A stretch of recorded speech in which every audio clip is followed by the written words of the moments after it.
This is episode 9 of the Wilderness Locals podcast.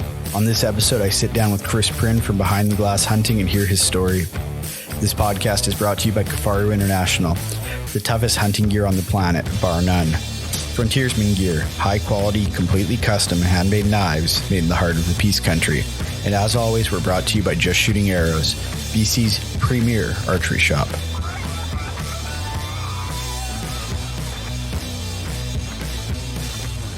Let's tell the people what they're here for. I don't know. What are they here for? We're trying to figure that out, right? Tyler and I are in love and they're going to get married. That's a real problem. That's a real problem for me. All right, we're not getting married. Well, I guess love is real. I guess we could go on like shared moose hunts and stuff then. There we go. Yeah. There we go. No, we're doing a swapcast, dude. Yeah, that's a thing. That's a thing that people do, right? I've heard a couple of them. Yeah, me too. So I think what we're trying to figure out is kind of, do we follow my platform or do we follow your platform? And I kind of, I've been a religious Behind the Glass subscriber since day one. And I've never heard anybody grill you at all. Yeah, no. Okay. So two things. If you could describe my platform or method back to me, that'd be great. Cause I'm not sure I actually have one. But I actually really like what you're doing. I like, cause you got the 3 questions at the start. Yes. I really like those. And like, I'm sort of hitting the wall a little bit on podcasting lately. I've been going sort of back to back, trying to keep up with the frequency that you're doing. I'm happy to let you take the ropes. I'm a crazy person though. That's the issue. Yeah, you are. You're like the rest of us though. We're just all nuts. Yeah, no, it's good. It's good. If I get on something though, and I start going, we're playing for keeps. It's happening. Yeah, dude. Like, I mean, I've been talking to you about it, but somebody gave me a camera a year ago and I just quit my job. So like, I'm playing for keeps here. That's the way to do it. I love it. I love it. So, I mean, I know lots about you. I don't know how much everybody else knows about you. So who are you? What do you do? And how did you get started hunting? All right. My name's Pryn. Yeah. My name's Pryn. I'm actually your neighbor. Yeah. We live in the same town. Podcast Central of British Columbia is Chilliwack, BC. Crushing the game. We are. I mean, there's a lot of podcasts coming out of Chilliwack this week. Yeah. For our like 12 listeners combined, and they might even be the same 6 dudes. Those people are stoked. Well, I don't know if my mum's listening to yours yet, but my mum's definitely listening to mine. So perfect. That's one exclusive listener for sure. Nice. What do I do? I'm you just quit your job. I just quit my job. So I was thinking, I'm a business owner. I own 2 businesses. Nice. One is called Just Power Electric, and that's an electrical contracting company that I've recently started to keep food on the table for my family. Yep. And then second business is Primal Adventures, and that's a business that I've had for about a year, and that covers all of my outdoor pursuits. That covers any instruction I do, any webinars, any courses I teach, any tours I run, any photos I take, any sponsorships I get, all that sort of stuff. So that's awesome. You're living the dream. I'm like a modern day entrepreneur. Dude, you're getting after it. I'm trying. I mean, it's all very fresh.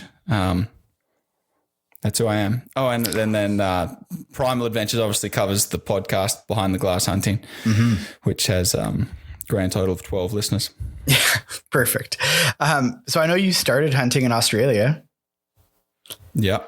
And I have not heard an Australian hunting story yet, other than I think on an early episode of your guys' podcast, you touched on your first whatever. I don't know what they have. Do they have deer there? Roebucks, something like that? We got a ton of deer down there. Sambar deer is the deer of choice, sort of where I live. everyone should go ahead and Google sambar deer right now. SAMBAR. Real freaky looking sons of bitches, like alien looking deer, scary, bigger than a mule deer, smaller than an elk, right in that size, but they're dark, real scary looking deer. That's awesome. But they're exactly the same as blacktail. Oh, cool. So they're impossible to see and kill. That's not true. You killed a blacktail this year. Yeah, I did. Yeah, they got those. They got chittle deer, which is an axis deer. Nice. We got fallow, hog deer, red deer, and am I missing anything? And a lot of those are invasive over there, right? Everything's invasive. Yeah. Okay. Same as New Zealand, right?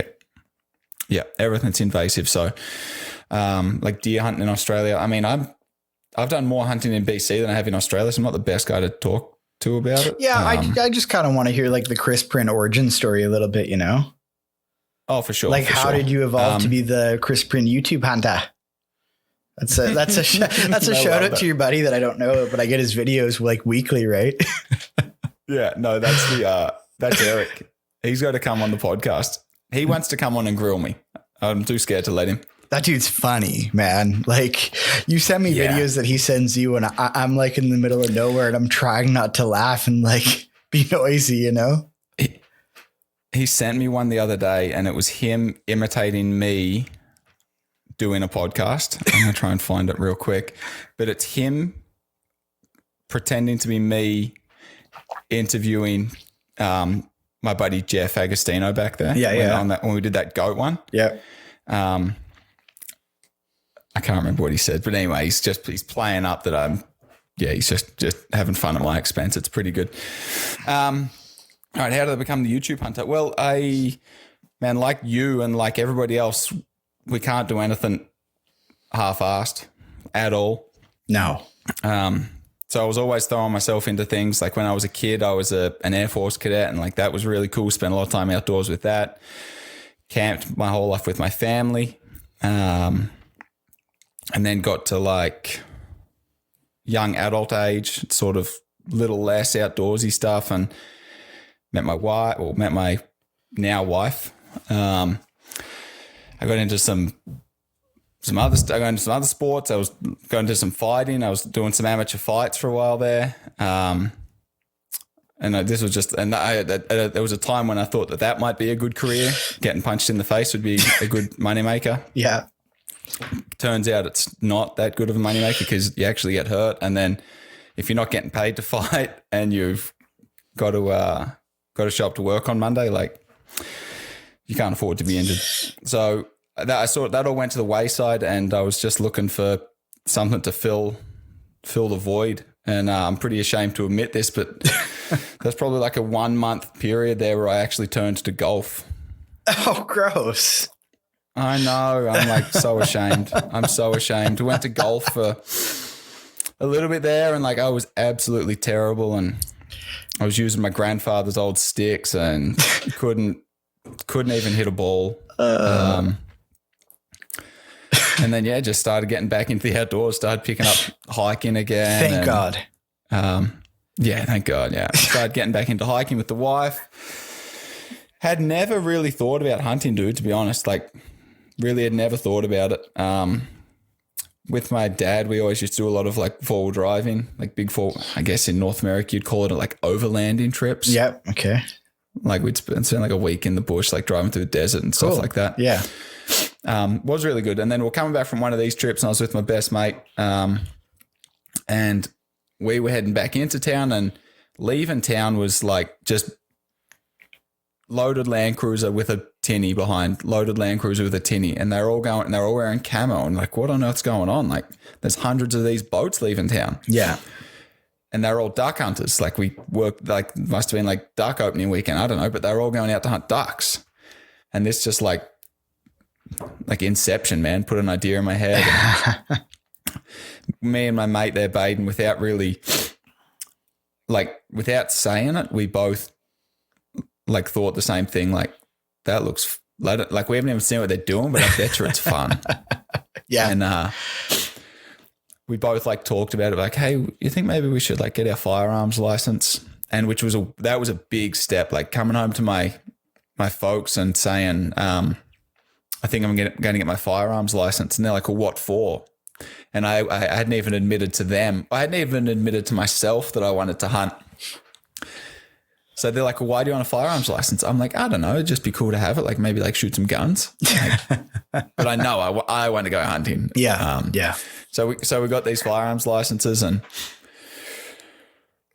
Baden's father-in-law was a big deer hunter. Like, oh, cool. He'd be the equivalent of the like the guy that's been hunting stone sheep since he was a teenager. Like he was the equivalent of that. Like he was telling us stories of like helicoptering into like these mountain ranges and like shooting up a bunch of deer and then getting helicoptered out with them. That's awesome. And like that's when you're new to it, like that doesn't resonate. But thinking about it now, it's like, holy shit, like that's insane. So we learned a lot from him, and learned a lot from him, learned a lot from a lot of other people too. Got involved in all sorts of stuff, like some stuff I definitely wouldn't do today. Yeah. Like absolutely not. Like I'm thinking about it now, I'm super ashamed of just like we were playing with guns and mixing guns with alcohol, like really dumb idiot stuff, like young guys, dumb stuff, young guy stuff that you shouldn't do. Idiot stuff, like don't be an idiot, people. Don't be like me. Well, things have changed since like then. I'm so far removed from that right now. Like that would never happen. Yeah. Anyway, I ended up killing one of those sambar deer I was telling you about. Yep. With a 30-30 with iron sights. Nice. At like 15 yards, like snuck down this creek and like was laying in this creek and just snuck right up on it and was feeding towards me. Basically bow hunting. Shot this thing, and as like anybody that shot a deer for the first time, there's now a giant dead animal in front of you and you're scratching your head going, whoa, that's a lot bigger than a fish. What am I going to, well, now what? Exactly. Yeah. Now what? No headlamps, no nothing. Oh, yeah. Like cheap $20 knife, and I think a knife that I made myself. Like, I don't know, dude. That's awesome. Yeah, so we just started cutting into this thing, and we were taking turns holding the phone light over each other and playing like music to keep us like in the mood of cutting up this deer, and packed it out of this ravine, and had no idea about butchering, had no idea about like aging meat, hanging meat. My mate's father-in-law stepped in a bit and like showed us like, hey, you guys need to hang this, and he was checking on the meat for us and telling us when we should probably eat it and what we should do. But yeah, I mean, it was like a hell of an experience, but like the table fare wasn't all there, but that was all totally on me. Yeah, the first one's always a mess, right? Yeah, it was. And then I was hell on rabbits up there. Just like really getting after the rabbits. And we hunted a private property, like 4,000 acre private property. Oh, cool. And if you're on private and the landowner gets a permit, you can hunt the kangaroos for them. Oh, cool. So we would get after the kangaroos too, and we'd eat those. Really enjoyed eating kangaroo. Like we ate a lot of kangaroo, like store-bought kangaroo before I even got into hunting. So cool. I don't know, man. It's the most Australian thing I've ever heard. I moved to the land of milk and honey. There you go. Is it?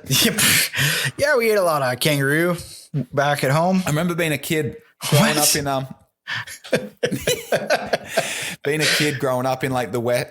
So I'm from the east coast of Australia. Yeah, but we spent like 4 or 5 years on the west coast. Okay. And I must have been in high school or something, and there was an Indigenous Appreciation Day or something like that. You know, a Indigenous recognition kind of day, and they did it every year at school, and it was great. And they'd get like like the elders to come in, and they'd teach us stuff about like the local tribes and whatnot. But they'd always bring in kangaroo tail and cook it over the fire. Oh, and I remember they just throw it. They like fur on. They just throw it on the coals and like let it cook inside the fur. And I remember that like as a kid eating that, and it was like, you know, it was like eating ribs or wings. You know, like you just like get it was obviously not as tender as ribs or wings, but you were just getting in there like bone, meat everywhere. I always remember that and just thought that was super cool. Right on. So then you moved to Canada. The land of milk and honey, and just went balls to the walls. Right out of the gate. Showed up when you come from another country, there's a 6-month or a 12-month waiting period before you can hunt big game. Yeah, you have to become a resident, right? Yeah. You've got to be. I'd have to reread the rule, but I think it was something to the effect if you have to be in Canada for the greater portion of the 12 months prior to that date or something like that. Got it. Cool. For some reason, 6 months is jumping out at me. I think I had to wait 6 months. Nice. Maybe it was a year. It doesn't matter. Whatever it was. Anyway, I got my pal as soon as I got here, bought a rifle, started shooting. Cool. And then like the people I was around, like the company I was working for, they're like, yeah, this guy seems to like hunting. And we'd talk about hunting but like I wasn't hunting because I wasn't allowed. Yeah. And then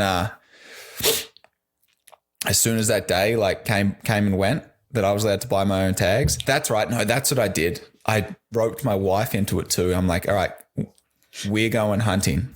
Right. So she was buying tags and like, I'm like propping her up. I'm like, you're going to shoot whatever. Like if we go hunting, you're like, you're going to have to shoot this thing. But I just want to be hunting so bad. Thankfully, we never saw anything because she would have killed me. Yeah. Yeah. But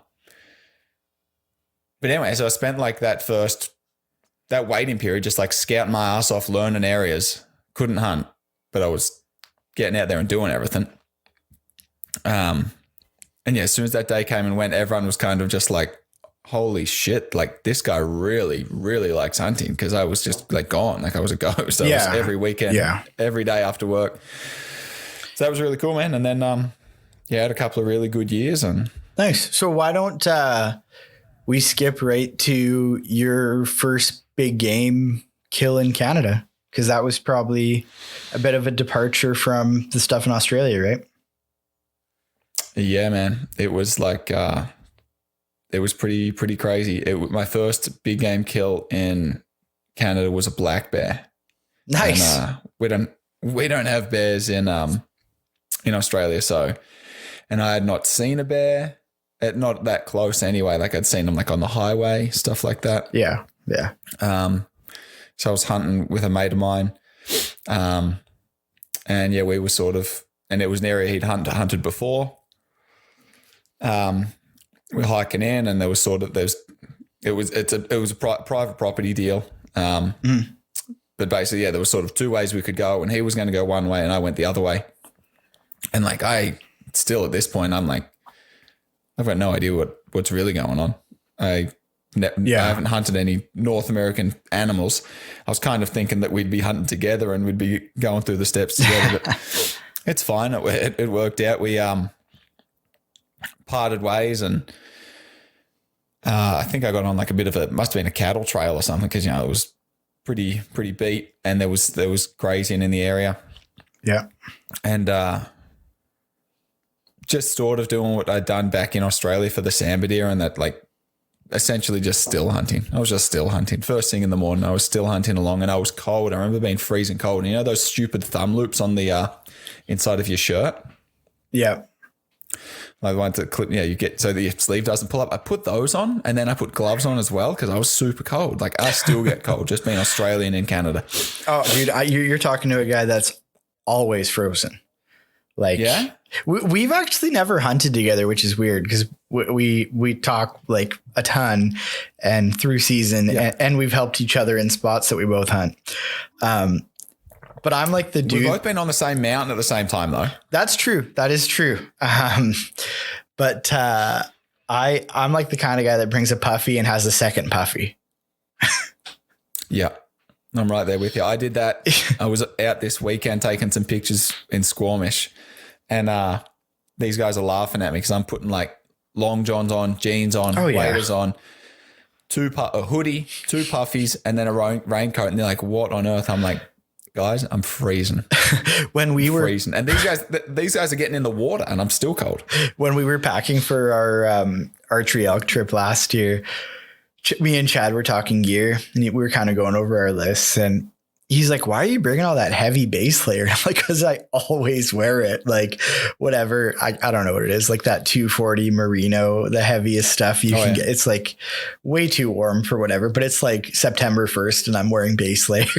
Like, yeah, I freeze, man. Yeah, dude. Especially glassing. And then like, I don't know about you, dude, but I'm buck fever city. Like I'm the worst. And then like, combine, like you always see stuff first thing in the morning when you're waiting for the sun to come up, so you're cold, and then you get the buck fever shakes, dude. I am absolutely tits on a bull. I'm useless. I can't glass. I can't do anything. And like, it's funny, man. Like Nick and Devin and stuff, they'll be like, dude, are you all right? Like, and they're used to it now. They're like, oh yeah, Chris is useless for the next 10 minutes till he gets this under control.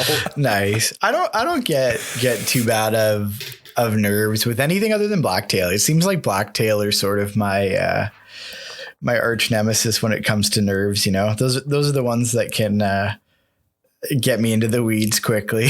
Like I told a story on my podcast about pulling my bow back out of blacktail, and I like shoot that bow, 100 times a day. Like I can shoot continuously, and I just like couldn't get this thing back. I just had such bad nerves. This your compound? Yeah. Oh yeah. Yeah. No, it was bad. And I think blacktail do it for me. But other than that, I'm pretty even keel. But no, I get it, man. It's not every time, but it's always sort of like the first good animal of a trip. Yeah. Yeah. You know what I mean? And even if it's like a kilometer or 2 kilometers away, it's like, oh shit. Here we go. Yeah. I get fired up. I get pretty fired up pretty quick. Yeah. You're a passionate guy. That's good. Okay. So you're cruising through private land on a broken in trail there. Cruising through private land, hands in gloves with those stupid thumb socks on. Yeah. The thumb loops on. And I've got this, I got a 30-06, this rifle I've just bought. And I'm I think I was walking along a fence line, but at the bottom of a hill. So I was looking uphill, and I remember just looking up the hill, and it must have like been a bit of a rise. And I just saw this brown nose like up in the air looking up.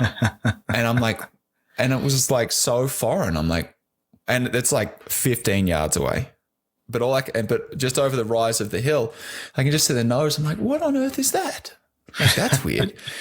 And then I'm like, holy shit, it's a bear. And like, I'm not thinking hunt right now. I'm thinking run, because that's awesome. I'm scared of poop running down both legs. Yep. So I hide behind the tree I'm next to. I'm 15 yards from this bear, and the bear's nose is up in the air. Now I realize smelling for me. Yeah. And I remember being behind that tree trying to get those gloves and those thumb loops off, going, you idiot, what are you doing? Like friggin' thumb loops? Like, what are you, a child? Be a man.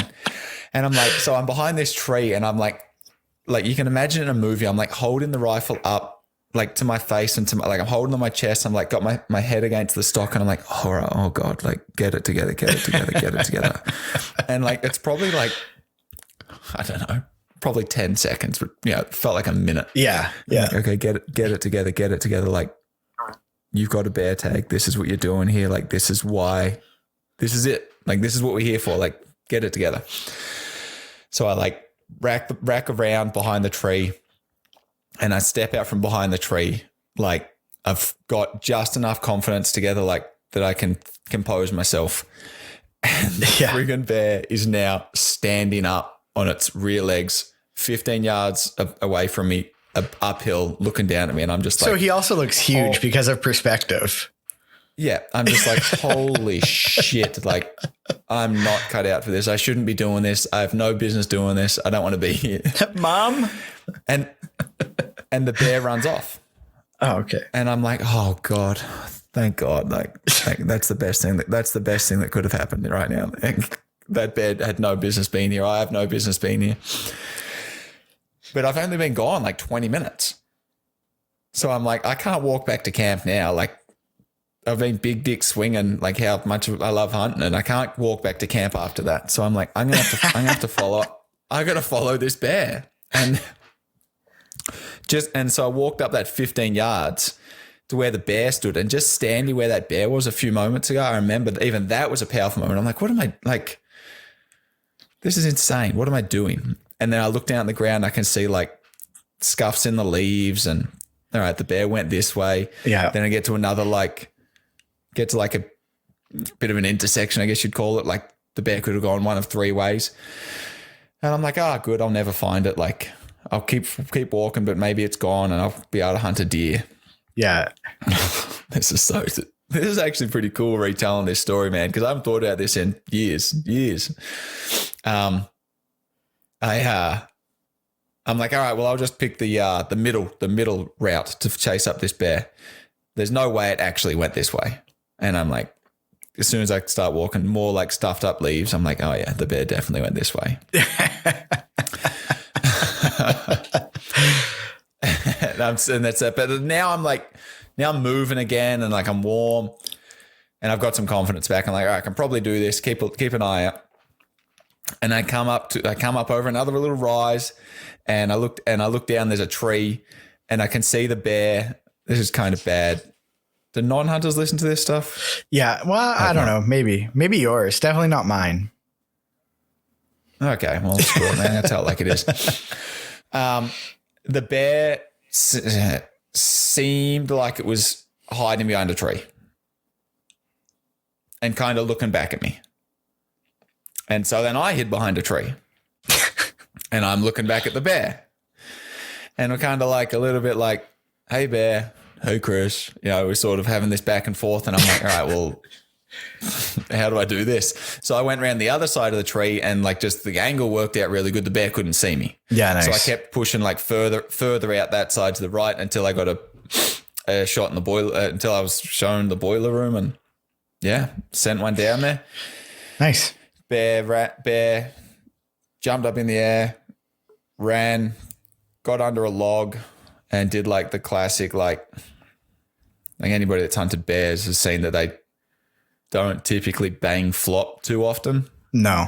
I mean, it happened. I've had one bang flop, but typically it's like they claw at the entry hole, and they sort of, wonder what the burning feel is. Do you hunt bears much? No, not well. I shouldn't say no. I have a few bears that I have my eye on, and I've arrowed bears, but yeah, I'm starting to dive into it more because Chad's a big bear hunter, right? I mean, Chad has a damn near 7 foot tall black bear. Holy smokes. Yeah, dude. But he's like a big bear guy, and he won't shoot a bear unless it's something huge now. Right. And the guy always has a bunch of elk and stuff in the freezer too. So that's kind of why. But yeah, no, I get it. I get it for sure. I've arrowed bears, and I've seen the reaction. I like hunting them. I think they're really good. Anyway, so now like this reaction, like people talk about like the death cry that a bear makes, sort of, like they moan and whine a little bit. And I had radio with my hunting partner. We had radios. Mm-hmm. And he's like, as soon as the shot went off, he's like on the radio, he's like yelling out, he's like, Chris, did you shoot? Like, what's going on? You shoot? And I'm like, yeah, dude, you better get over here. Like, you'll find me. But I'm standing next to this bear now that's sort of like doing the death moan and like sort of digging at its chest under a log. And I was just like, this is insane. I don't know what to. So anyway, I ended up shooting it again and like totally ending the whole thing real quick. Yep. But I was scared to even go near it. I was like, I don't know. I can. I'm one of those guys too, that if the opportunity is there for a secondary shot, I always take it. Ronnie gets mad at me a little bit, like you hit it through both lungs. You don't need to shoot it again. Like that mule deer that I shot this year. I mean, I shot it at the base of the neck because it was like first shot was 200 yards, cruised over pretty quick. Cause I knew he was laying there and he was still doing the old wiggle. So I gave him one in the back of the neck, and I don't know. I'm a wimp. Well, I'll tell you what, man. And like, I think everybody can attest to this is a bit of wasted meat is better than something getting away with a hole in it. Yep. Yep. For sure. I mean, when they're down on the ground, I mean, they're pretty well, it's normally all over, but like I've lost animals before and I'd wish I'd shot again. Yeah. Yeah. Me too. It's one of those lessons that you learn and come to regret, I think. I think so. Yeah. So I don't know. You talk to most people, and a lot of guys sort of subscribe to the thought of just if you can keep shooting. Yeah. Yeah. Especially with bigger stuff. Yeah, for sure. Yeah. Okay, so that was your first big game kill in Canada, and then stuff has kind of progressed rapidly since then. Now you're a 2-time mountain goat world champion, and I wouldn't go that far. and you're tackling some pretty gnarly BC terrain and getting after some cool hunts. And I hear there's some fly-ins on the horizon and all kinds of cool stuff. So what up to 2020, what's kind of been your highlight trip or your highlight hunt? Oh man, they're all highlights in their own way, I guess. Like, and not to be like a total absolute 6.5 Creedmoor shooting cliche here, but can I say that? Don't you shoot a 308 though? I don't. Yeah, I was just saying, don't want to be the cliche. Yeah, I got called out bad.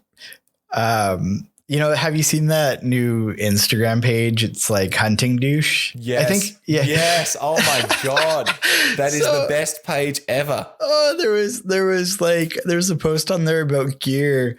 Do you know who Trevor Thompson is from Black Rifle? I'm not sure. He shoots a stick bow into compound. And he does some guiding. He's like a retired Navy SEAL, all around badass, right? Mm-hmm. Fully made fun of me for my Garmin Solar Watch. What? I'll be having to talk with him because I love mine. He's coming on my podcast, but it was funny. No, it was all in good fun. But apparently I fall in that category now too, even though I don't have the 6.5. So we're good. Oh yeah, no, like I think you might have sent me one of those hunting douche memes, but then I read through them and I'm like, guilty. Like these are so good. They're so good. Yeah, you're crushing even me the one today. I mean, today's go on. You're crushing me on the level of selfies though, so you're winning in that department. Oh yeah, people don't even know what you look like. I remember like, because this came up on my last podcast, like the first time I ever met you. Yeah. Was in the supermarket. Yeah. But you and I had messaged on Instagram and we were talking blacktails and stuff and that we live local. Yeah. And then you like come up to me with your friggin' 15-year-old voice and you're like, hey, Chris, I'm Tyler, Wilderness Locals. I'm like, what? Well, you don't look anything like the guy I think you're supposed to be. And I remember going home and I was like just scouring that Instagram. I'm like, there's not a photo of this guy on there. Like, I think I just got catfished at the supermarket. Yeah, I'm stealth. Yeah. There's a photo of me now. There's a photo of me with my 2020 bucks. So that's cool. Well, there you go. Get some more out there. Like, get the selfies going, man. Live the cliche. It's just not for me. It's not for me. I have a face for. You could hold the camera low. Yeah. To make you look taller than you actually are. I'm not that short. I'm not in that 5 foot tall Cam Hanes territory. How tall are you? I don't know, 5'9". Not a midget. I mean, anything under 6 is short as far as I'm concerned. How come all of my friends in hunting are breaking 6 feet? Like, it's not fair. I'm only just squeaking through, man. Dude, Wasey's like 6'3", Chad's like 6 feet tall. All the weekend dad boys are like 6'1" plus. They're freaking giants, man. What's wrong with Sky? I don't know. He has a 32.5-inch draw. Dude, like I went duck hunting with him, and like him and I we're walking to get in the boat, and I'm just looking at him like, far out, dude. Like, where am I going to sit in this boat? Like, yeah, like all these decoys, and then me and you and Daryl are going to get in this boat. I'm like, what? Yeah. Yeah, man, you got some big friends. Yeah, I don't know. I wouldn't post pictures with those guys either. No, it looks like I'm hanging out with my dad. Like, would you like me to carry your arrows, sir? Like, Sorry, weekend dads. It's all love. Yeah, we got derailed here a bit, but that's okay. so up to what I asked was up to this kind of year, what's sort of been your highlight hunt? And I know you said they're all highlights, but one must stand out to you. Yeah, I mean, like one of them was a hunt that kind of like went to piss on me. Oh yeah. One that really like cemented like just cemented a lot of things for hunting in me, like how I like to hunt. And it really also introduced me to the hunting community and like how good and bad the hunting community can be, like how supportive but how damaging in the same token. And so, yeah, that hunt was, I won a sheep LEH. Oh, cool. Yeah. Bighorn sheep, LEH, rad. Probably had no business like putting in for it, considering well, no, that's not true. I'm not going to say it at all. Anyway, I'd never been to the area where the hunt was, and I just sort of threw a dart at the dartboard and won this thing. Mm-hmm. I started doing some research, calling around, talking to my buddy Chris Laxton, the taxidermist, and like he's hunted all over BC with his dad for forever, and he basically gave me all the info. He has a gang of sheep too, doesn't he? Chris Laxton? Yeah. I don't know what he's got. He's done a lot of hunting. He's probably got a whole bunch of stuff. Yeah. I thought I had heard a story about him having a bunch of sheep. I could be wrong. Maybe it's somebody else. He came on the podcast and told a bunch of sheep stories from when he was young with his dad. Like they were on some horse trips up north and cool. Yeah, that's tells a really good story of his dad. So they came up over a rise and there was 2 stone sheep there. They shot the first one. I'm going to butcher this. I don't know. I'm not sure exactly how it went. They shot the first one. The second one started to run, and the stone sheep went to jump like over a creek or something. Mm-hmm. And like midair, his dad shot it out of the air. That rules. Yeah, so like that's pretty cool. Nice. Yeah, you probably heard that on. I think he told that story on one of the earlier podcasts when we had him on. That's wicked. Probably the first time he came on, because the second time he came on, we did a bit of a taxidermy breakdown. We tried to anyway. We got distracted a lot. It happens. That's the nature of the beast. I'm not worried about it. Yeah. So you were chatting with him about the area. Yeah. So he basically got me started. Then I kept poking around. Anyway, lo and behold, 4 or 5 days on the mountain, I find sheep. Cool. And find some sheep. Find some super legal sheep. It was 3/4 curl restriction on the hunt. Yeah. And me and my hunting partner, we get into 200 yards from the band of rams that are bedded down in the shade. Mm-hmm. And I'm on the rifle, just prone in a great position, waiting for, I just wanted to be ready for anything. And then my hunting partner, Ross, he was on the binoculars and I was pulling out my binoculars, and we're going to start really like, picking out which ram we wanted to get behind. And we're looking straight at a ram that's looking straight back at us, and we can just see the horns off the side of his head, and we're thinking, man, like that's pretty serious. If he gives us the head turn, he might be a shooter. Yeah.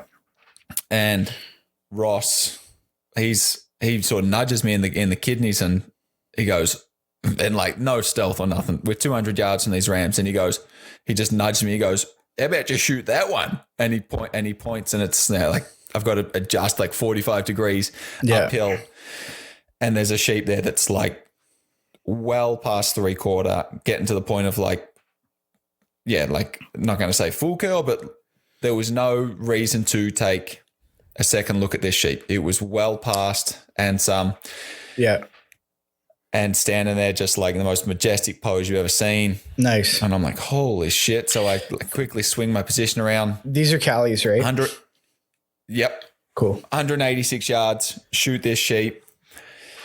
Bit of inexperience, I'd imagine. Head up off the scope. And no, that's not true. That's not what happened. I lie. I got my head straight back on the scope, and I found the sheep in the scope, and all I saw was the 4 legs pointing up in the air. Okay. I'm like, whoa, rolled that sheep. That's pretty sweet. Then it was head off the scope. I looked back to my hunting partner, and he's looking through the binoculars, and he saw the exact same thing. We saw this sheep roll. Yeah. And we big mistake. Never do this again. I'll never do this again. We celebrated too early. Yeah. We sallied. We were like, holy shit, man, we got it done. And didn't talk about it, man. Like, we knew exactly where the sheep was laying. We didn't even have to say, oh, there it is up there. We both walked there. Yeah. No sheep. Felt like I knew where this story was going. Yeah. Not there at all. We spent the rest of that day like just gridding the area. Nothing. Was there a bunch of blood? Hair? Nothing, dude. Oof. Nothing. Gridding the area. Then we hiked back up. So we had to go down a mountain to get to this thing. Then we hiked back up and over to where our camp was. Glassed from the top where we had originally spotted the rams, and my buddy Ross, he goes, I can see the ram dead in those rocks. Oh no. And I'm like, oh shit. So I like get on the spot and I'm like, oh, that doesn't really look like a ram, but like I wanted to believe it, I guess. I don't know. Yeah. So we ended up packing up our stuff and moving down closer to where it all went down. This is actually where I met Garrett on this hunt. Oh, cool. Yeah. So then we spent the whole next day looking. The thing in the rocks was not a dead sheep, and we didn't find a dead sheep. Oof. Do you think you clean missed? I mean, they don't fall over out of fear. You could have startled them. Yeah, I guess I could have. One of those fainting goats. But no blood or nothing, hey? Man, nothing. So, like, I mean, the search goes on, but I don't know, man. Like, it was 186 yards, and I'd been shooting a lot in preparation for this at further than 200. 108, well past 200 yards I've been practicing. Yeah, I mean, that's not a far shot. No, like, and I was prone, like off a backpack, like good shot, 30-06. So yeah, we hiked out, and this is when I sort of got introduced to the hunting community, like the online hunting community, which, you know, has its flaws. But before we get too far down that lovely discussion we're about to have about all of the internet experts, we have a lot of American listeners on our end. Can you just quickly go over like sheep legality and like that LEH with those callies? They normally broom off before they get to full curl. So that's what those 3/4 LEHs are about. Yeah, that's right. 3/4. So if you look at the horn from the side, it needs to complete. It's essentially the 3/4 of the circle, but there's actually a diagram and a jig. It's been a while since I looked at it, but it's coming off a point of the nose to a point of the eye. Mm-hmm. And then that from the eye, it needs to be 90 degrees, a 90-degree line down the cheek. And if the horn doesn't break that line, it's not a legal ram. Yeah. And so that's 3/4. And they don't get to full curl too often because they broom off a lot. Yeah. And so the idea is go ahead. Sorry. I was just going to say, and so the idea of that LEH is to shoot a mature broomed off ram that's 3/4. So like basically 8 years old or older is the goal, right? Yeah. They've since changed that hunt now to any ram. Yeah. And not in like, oh yeah, go in there and shoot a banana bender, but go in there and shoot a old ram that's not meeting 3/4, because there is a lot of rams in there that are older than 8 years old, but don't meet 3/4 because they do broom off. Yeah. And I just wanted to touch on that quickly too, because I've had some of these conversations lately with a lot of guys that are like, oh, I'm putting in for, XYZ 9,000 to 1 odds to draw because it's any ram. And I just kind of wanted to just kind of put a pin in that with, you should still be trying to shoot a mature ram if you pull that any ram tag. It's not meant to shoot the young guys. Yeah, we're not talking about deer here. You don't like shoot a spiker in October. That's not like it's not like that. It's the any ram is for for the older age class, it doesn't meet curl restrictions. Yeah. I mean, Ronnie was telling me some of those Callies and stuff that there's rams in there that'll never get to 3/4 again once they broom off. Yep. It's wild. Yeah. Sorry. I just wanted to touch on that. No, it's good. It leads in really good because I actually end up getting a masterclass from the biologist that looks after these sheep. Oh, in wicked. The story here. So I turn to I hike out and I get on the phone, start calling anybody. Like I've got no online presence at this point. I'm not I have no You're not the YouTube hunter. No online presence. Not a YouTube hunter. I don't even know anybody. I know like a couple of people that hunt. Yeah. So I call a couple of old timers I met, and then they put me onto some people, and they put me onto some people. And next thing, I'm getting a call from Craig McLean, who's a biologist out there, and he's got a dog that he's trained up for this sort of stuff. He's got a dog that he's trained in blood trailing and whatnot. And I give him a call and I tell him what's happened, and he goes, "All right, send me a pin. I'll go check it out tomorrow." I'm like hell, man, I'm coming with you. Like, you're not going in there without me. Yeah. So I hiked in there with him and his dog, and we spent 2 days on the job looking for it. And I had him and his dog Jaeger standing exactly where that sheep stood when I shot it, right with the flagging tape there. Like, this is where the sheep was standing. And that dog didn't even bat an eyelid, nothing. But that dog went bananas 100 yards later for a old, chalky, broken mule deer antler. Like, so that dog was trained. Yeah. That dog stood on that position where that sheep stood, didn't even bat an eyelid. So wild, eh? I don't know what happened to the shot. It happens. I mean, it happens, man. Yeah. You know, it was nuts. And then you get into the internet expert. Oh yeah. So that's what I did. I posted a thread on the hunting forum, and like I said, I've got no online presence. I have no idea. And I'm like, hey, I'm looking for help. I shot a ram. Really appreciate some help. Like, if anyone wants to help me.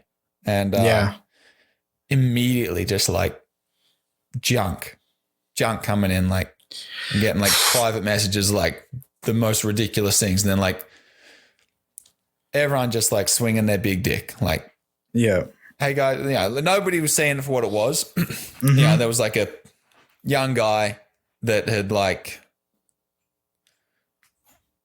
done something, nothing wrong. Yeah. But like, I was looking for help and I was looking for guidance. Mm-hmm. And I did get like some really good connections out of that, but I got a lot of shit. Yeah. Go on. There's a weird thing in the hunting community where some of these salty old guys, I don't know what the deal is. I haven't quite put my thumb on it, but it's like this thing with these salty old guys where they don't want the young guys that are excited and passionate about stuff to succeed, or maybe it's not succeed. Maybe they don't want them to ever get to the point that they're at.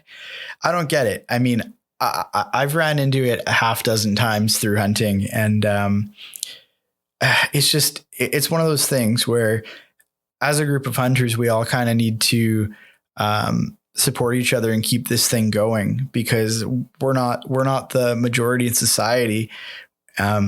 And we all kind of need to be putting our best foot forward, helping each other and helping guys be successful and keeping new hunters hunting. Right. Right. And it's like, it's stuff like that. Like you get on, Facebook or whatever, hunting forum or whatever. And these old timers that have a bunch of sheep completely like dismiss a dude that's being honest and genuine. Like, hey, I need some help here. What do I do? Like, that doesn't help anybody. That actually hurts us, because that guy's now going to have a sour taste in his mouth. And it's a good thing you're you and you didn't quit hunting, because some guys were dicks to you, Yeah, no, you know what? I guess there was so much positivity that came out of it as well. Well, like there was so many good dudes that like I was getting phone calls and like people were leaning in to help as however they could.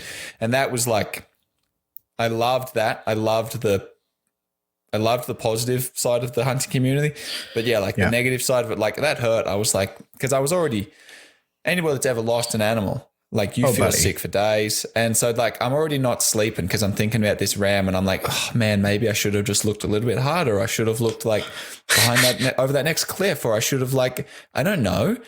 And then like, I was getting like these negative comments and I'm like, what? Like, does this guy not understand? But like that's the internet, right? I often think guys like that though are just, I mean, maybe jealous you even had the opportunity, or jealous that you're out there hitting it as hard as you are, you know? That's kind of the negativity that I've got from guys, right? Yeah. So I've always, so basically from that point, I've tried not to be that person on the internet. I've always tried to be an enabler if I can. Yep. I mean, I'm sure you can probably find a blip on my record here and there, but I've always tried to be an enabler.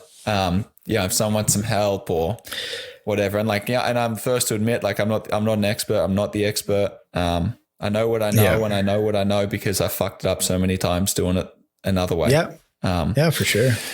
So yeah, I don't know. That was probably my most like standout hunt in BC, to be honest, dude. And I've since had the honor and the privilege to revenge that hunt with one of my best buddies. So Devin, that's really right? cool.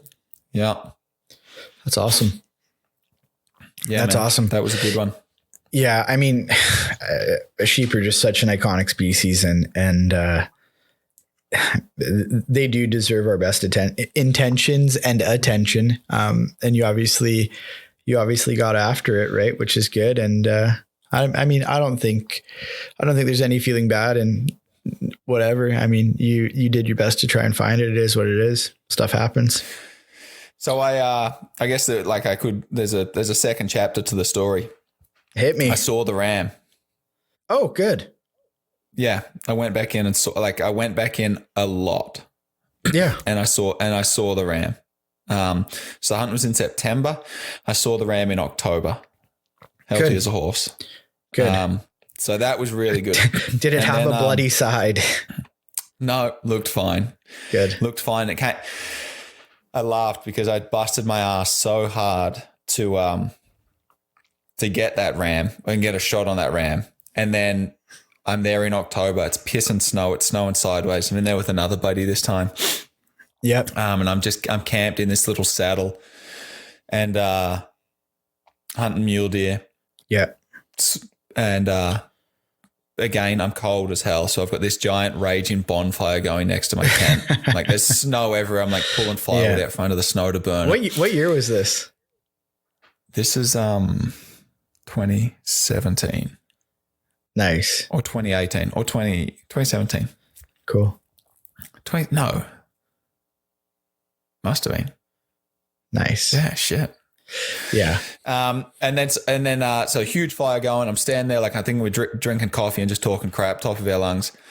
117 yards from the tent, 3 rams walk past. Beauty. My ram was one of those 3 rams that walked through, and I'm just looking. That's awesome. And like it was just insane, like sideways snow, like fire, and I'm just looking at this ram, like so majestic, and I'm like, whoa. You're like, am I drunk? Is this real? Yeah, is this real? And then I ended up shooting a 3-point mule deer on that trip. Cool. And I got it mounted as my ram. Yeah, not as my ram, but like as a memory for like that whole hunt and that whole experience. Yeah, it's meaningful. That country in there is tough too. So yeah, it feels good. That's awesome, man. And that's a cool experience. And hopefully you draw one of those California tags again, or hopefully you get back into some of that California country and maybe try to kill an over the counter ram or something at some point soon. Yeah. That'd be nice. Kind of the ultimate redemption, even though you got closure on that one, seeing that one alive, right? That was like best case scenario, man. It's just seeing it alive at that point. We covered it on the podcast with my buddy Hart.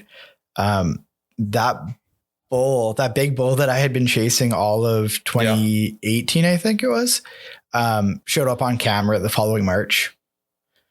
I don't know if I ever told you that. Yeah, dude, you did. I could sleep. And like I could sleep again. Away though, right? Yeah. Yeah. Like 10 miles away. Yeah. Like 10K. That's sweet. Yeah. No, it was rad. It was rad. That's super good. Yeah. Yeah. It just sucks, man. Not getting like pulling the trigger and then not having the backpack full of meat immediately afterwards. That just sucks, dude. It's such an emotional roller coaster. I mean, it's like the tricks your mind plays on you too, because as a hunter, when you squeeze the trigger, it's normally success, not regret. And yeah. And when you're dealing with that feeling in the pit of your gut and you kind of something went wrong and it might not be your fault or not, but you don't know. And you're running through those scenarios for months and months and months. Yeah. And you're trying to talk to your spouse about it. And she's tired of hearing about your stupid elk or your stupid sheep. And it's like, it just means so much to you as the hunter, right? Yeah. My wife gets it now because she called me after that sheep. Yeah. As I was driving home, she's like, and she kind of said like, well, why didn't you get one? And I was like, I'm a dude that does not show emotion. Yeah. Like, yeah.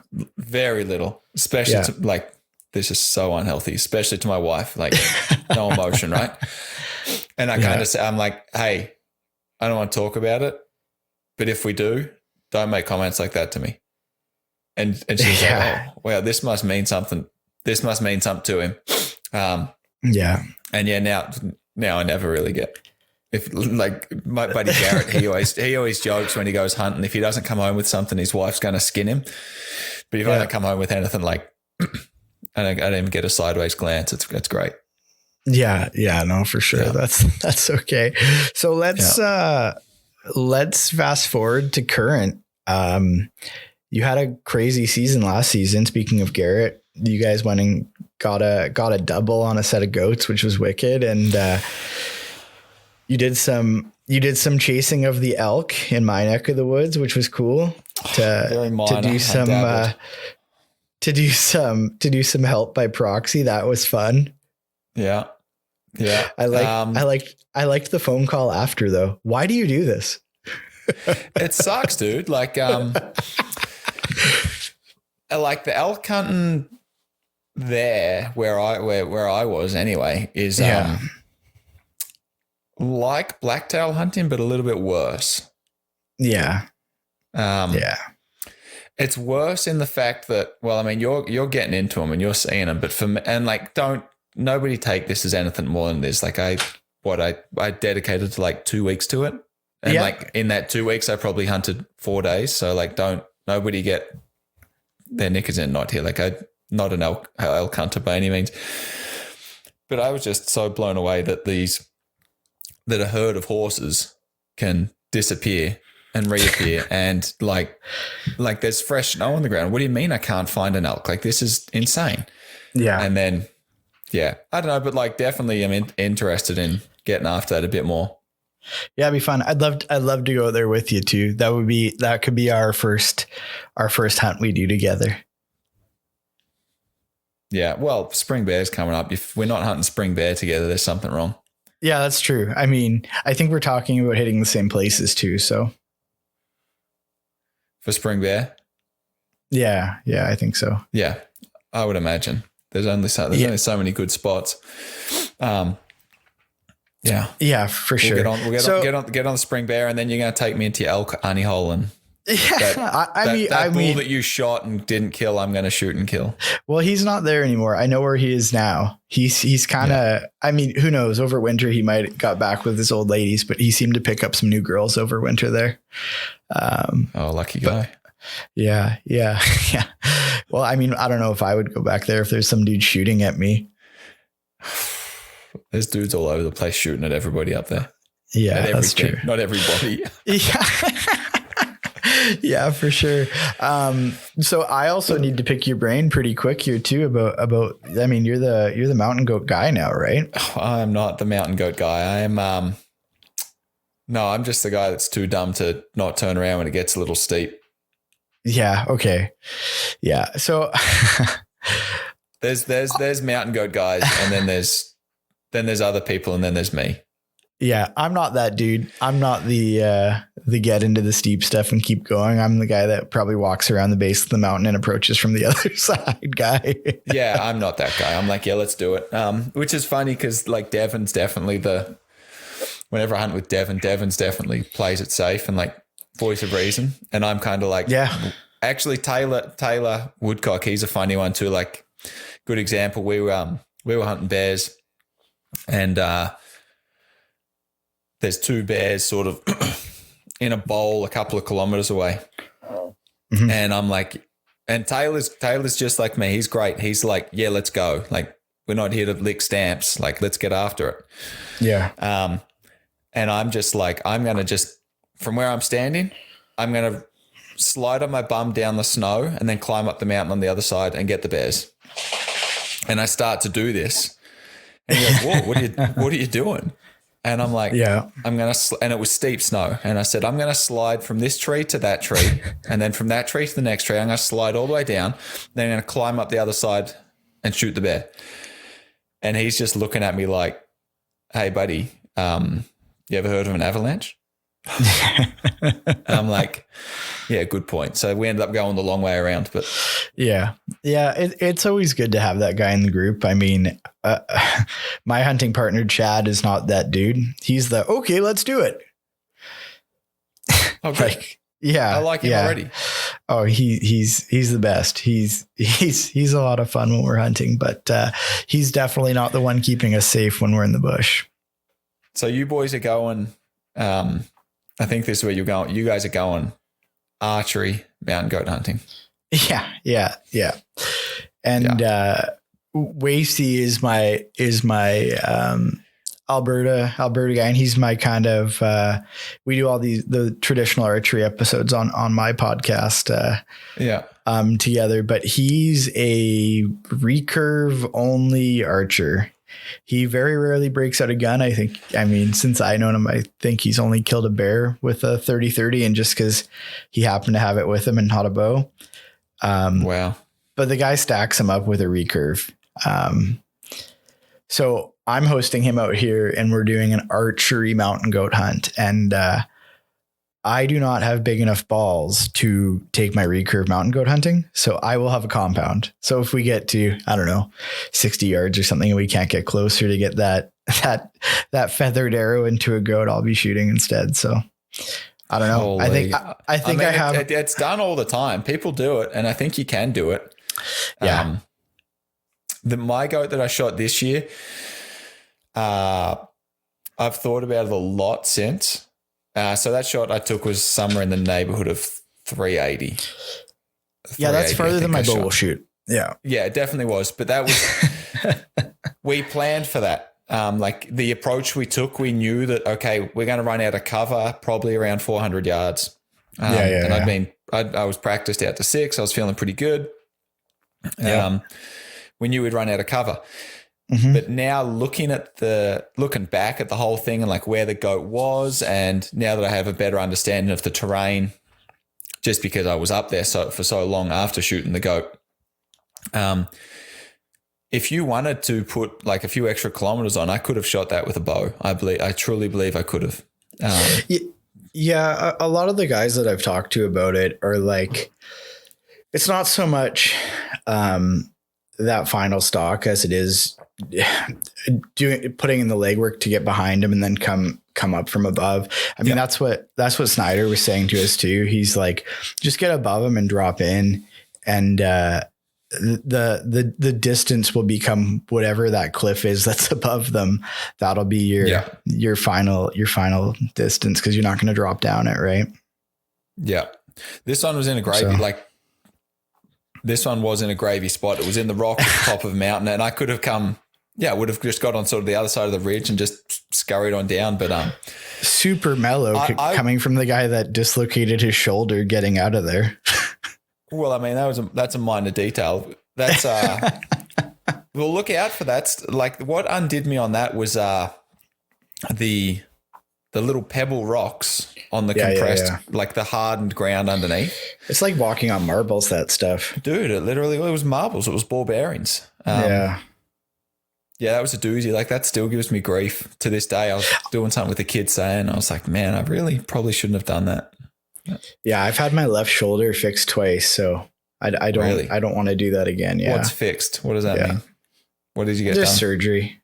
I don't know. They put it back together for me twice. So I don't want surgery. Yeah, so I'm just no, going that's to be a not little good. bit, I mean, I'm getting older. I got to just be a little bit smarter, a little bit better.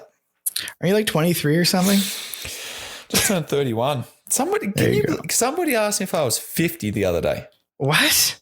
They were I'm not trolling even you. kidding. That was a troll. No, it was an older dude. Like, wouldn't even know what trolling is if it hit him in the face, which I wanted to do, but I didn't. I think he would have called it something else, but he was messing with you. There's no way anybody thinks you're 50. People always think I'm like 25. And then I'm like, I'm bald and I have 3 kids. I'm not 25. Yeah. Yeah. Well, you got a nice baby face though. Thank you. My skin's a bit leathered, like look like a damn crocodile. The Australian sun wasn't good to me. So speaking of that goat hunt you did with Garrett's a wild man. I want to sit down and chat with that dude. Garrett is like next level. Not like, I don't know how to explain it. It's like, I guess like the best way, and like, don't take this the wrong way, Garrett. Like, ignorance is bliss a little bit. Yeah. Yeah. And it's great. It's great. And it's like horrendous all in the same thing. Cause you're like, you're like, you're kind of like, what? Like, can we actually pull this off? Like, I don't know if, but then like Garrett's just like so confident. He's like, yeah, hasn't thought about like whatever. So most people on your hunt, they get the flat tire on the way to the hunt. And that's that derails the hunt because you guys were on a timeline, right? Yeah. Most people aren't bringing the boat into the hotel after you kill 2 goats on the first day or second day, I guess. That was a good one. Yeah. So like, if anyone, I mean, surely people on my podcast will have heard this, but your podcast, they probably haven't. We had quite the drive and we drove through the night. And we lost a tire on the bow trailer. And God knows when we lost it, but when we actually discovered that it was gone, we only discovered it because the boat was about to fall off the trailer. It was sideways on the trailer. So we pulled over and went back there. We restrapped. Tyler's taking selfies. I thought he wasn't a selfie man. It wasn't a selfie. It was a photo. Went back there to restrap the boat on. And we're getting back in the car, and then I've just sort of looked at the wheel, and it's just there's no tire. It's just a battered rim, and but at this point we're like 5K from where we were going to launch the boat anyway. So it was kind of like, screw it, like let's go hunting. We'll deal with it afterwards, and like it was definitely playing on my mind. I was thinking like, how are we going to fix this on the other end? But basically on the other end, it wasn't too bad. We left the trailer with no wheel on it. We left the trailer, but we loaded up the boat. Nice. And we took. What did you guys have for a boat? Just like a little car topper or something? Yep. Yeah, like little 12-footer thing. Probably not even maybe 14-foot sort of thing. Cool. Tiny thing with little 7 or 9 horse on it on the back. I don't know. Nice. Yeah. Not much. It was slightly bigger than Daryl's duck boat that me, Daryl, and Sky were riding in. Oh, yeah.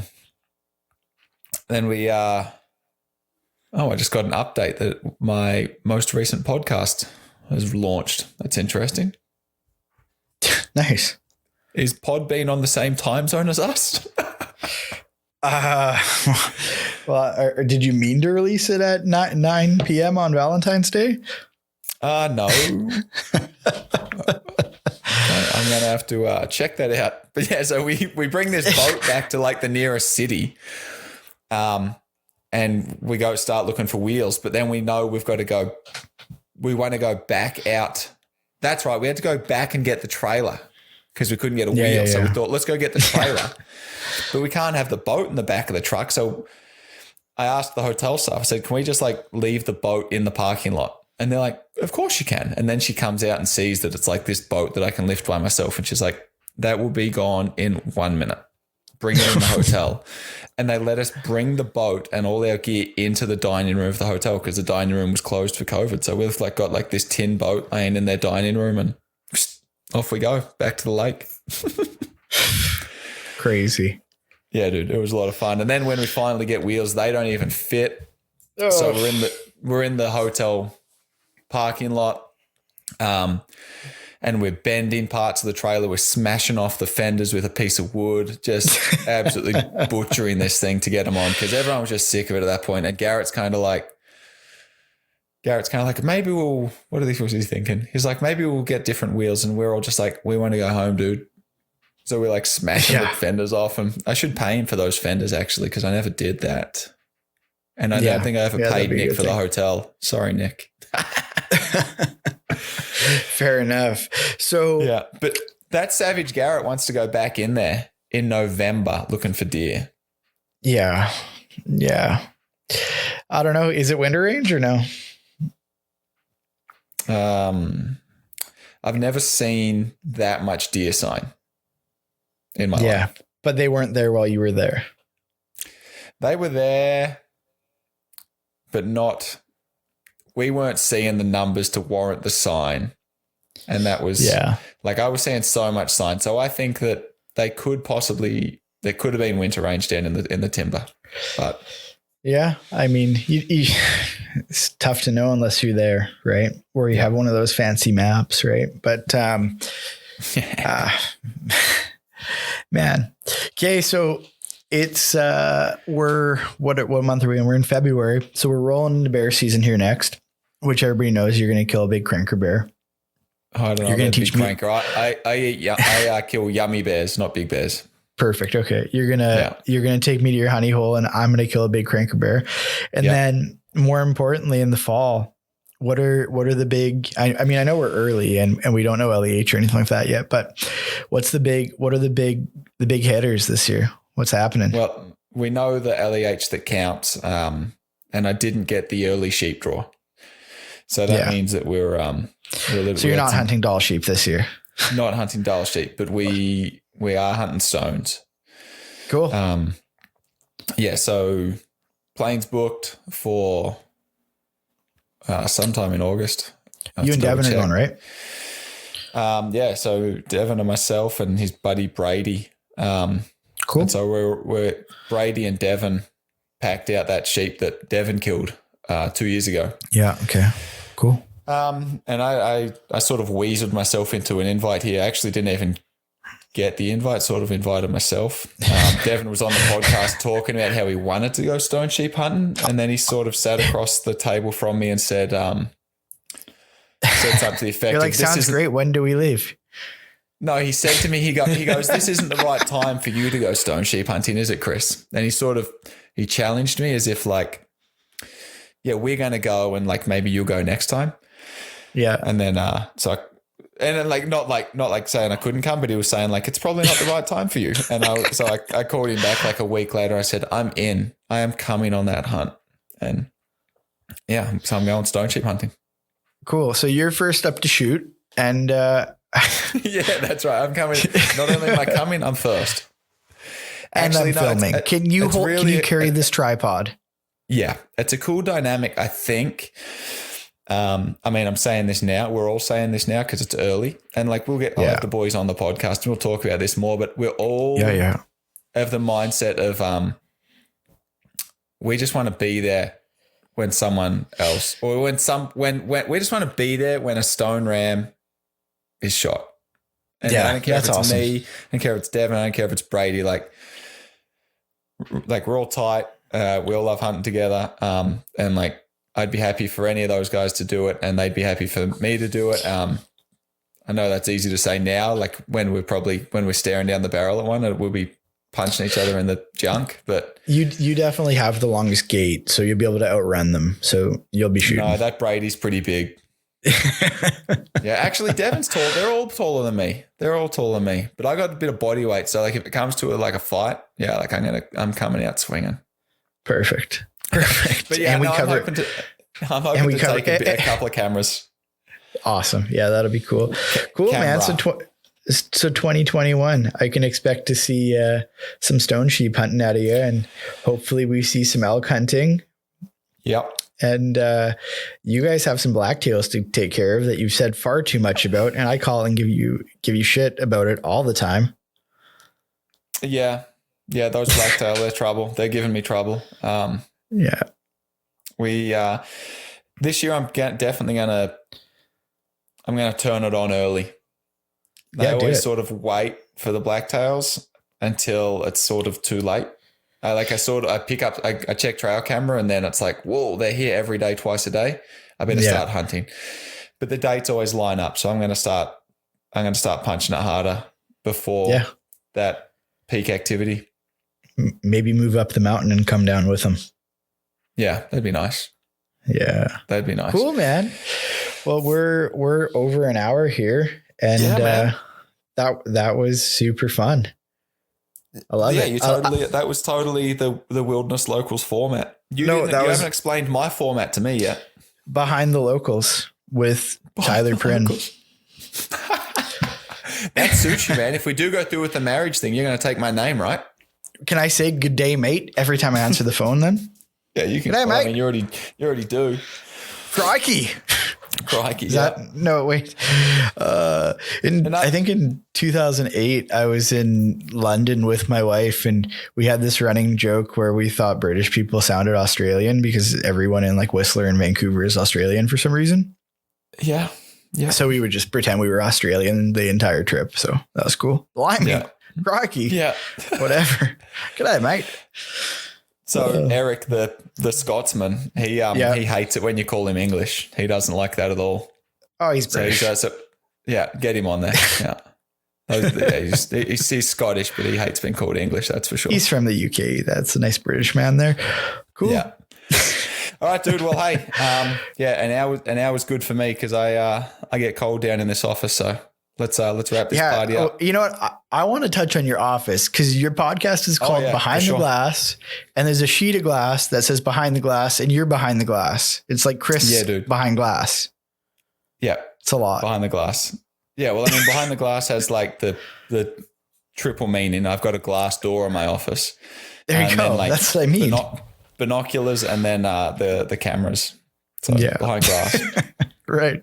Yeah. I like it. Right on. It was funny, man. I picked that podcast name without actually checking if there was other podcasts of that name. And there's like a shitload. So then I had to tack hunting on the end, which is kind of tacky, but it's there and people like it. I find myself sometimes listening to the other one.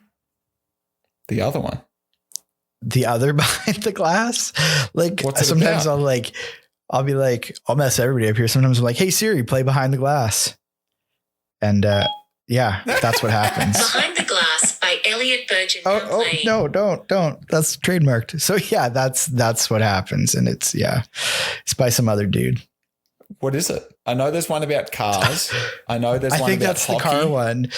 If you do this, if you do the I'm not going to do it again because my phone's going crazy, but if you do that, it's the one about cars. And I'm like halfway to Vancouver learning about Ferraris. I'm like, this isn't Chris. Like, where am I? Yeah. I like that you're halfway through it too. You're like, this isn't Chris's podcast. I didn't know you were so into cars, bro. I am not into cars. I'm into smashing cars. People are going to be getting tired. Yeah. People are going to be getting tired of us here.